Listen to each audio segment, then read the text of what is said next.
There are two desires, two of them, that must be addressed in every sales and marketing message.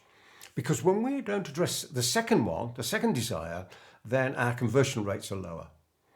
Now, what I'd found over the years was this. When I was having a conversation with a client face to face, my conversion rates were pretty darn high. When I was out in the mail, if I was in a small run, like a few hundred bits of mail, I've had some amazing conversion rates. I've had 53% conversion rate on one piece of direct mail, which is unbelievable. I've had 40 odd percent. And when I was doing the big runs, the best I ever had was 5.61, but some of the low ones were 0 point something or other. And thinking about it, I realised what the difference was. In my face-to-face conversations, I was addressing both desires. And in the good mail, I was addressing both desires. In the bad mail, I wasn't. So this is what it is.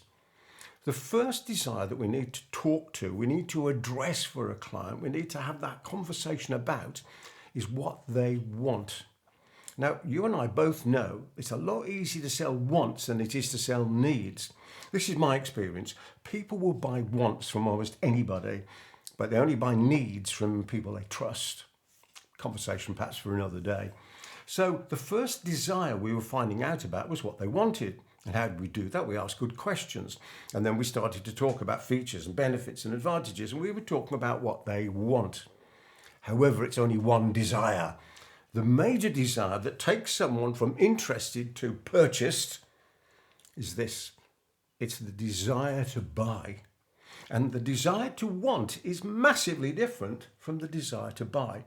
Now, we could talk about convincer patterns, but that's a much, much longer conversation for a different day. So for some people, because we haven't matched their convincer patterns or they haven't matched them for themselves, they haven't got to the point of actually buying things because they're not convinced at this stage, haven't convinced themselves. You know my view on this. You don't have to convince people. People have to convince themselves. We have to be convincing, which is different.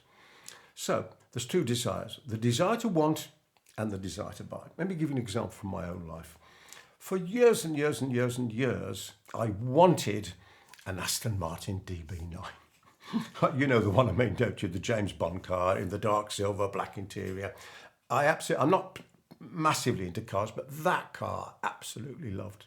And I wanted it for years and years and years, but didn't get around to buying it. Until suddenly one day, and I think I said, oh, darn it, or some words like that, I'm going to do it. And I finally did. And for a couple of years, and I bought this brand new Aston Martin. I absolutely loved it. But as a day-to-day car, it wasn't that easy to be around in. Anyway, I had it for 2 years, then I got rid of it because I'd obviously satisfied my desires on it. But what it triggered was my desire to buy. So how do we trigger the desire to buy? Well, we know how to trigger the desire to want, don't we? We ask the right questions. You've heard me say it before. Works in the gathering stage, sales. Selling takes place in the gathering stage as people sell themselves in their answers to our well-crafted questions. I've talked about this before in a different video. So we know that's how we build the want. But then how do we build the desire of the desire to buy rather than the want to have the desire to buy? We do this by adding in various bonuses, various emotional things, and we make the sale easy. How do we do that? One of the ways we can do that is to remove the financial implications of the decision by making it easier to buy. So for example, let me give an example on this. I used to run a one-day seminar. And on this seminar, I would offer people a 3-day event. And on the 3-day event, I would then offer people a 12-month mentoring program. So it was what we called 1-3-12. The way that we were able to improve the desire to buy, as opposed to the desire to want, was by changing the pricing.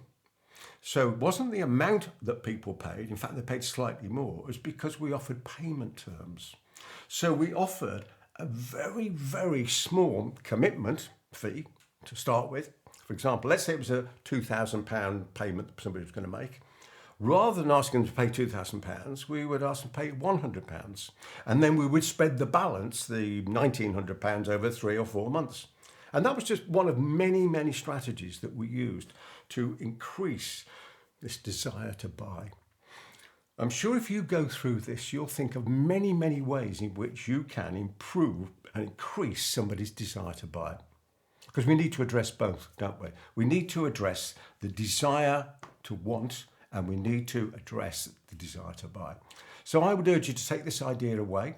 I know it can be quite complex, but I think it can be really powerful for you.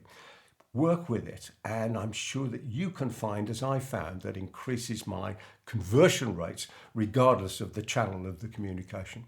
So I continue to wish you every success in all your adventures in life. There's many more of these videos about it if you've enjoyed this one. It's a bit of a ramble, but I think you got the message, and I look forward to seeing you on the next. From me, Peter Thomson.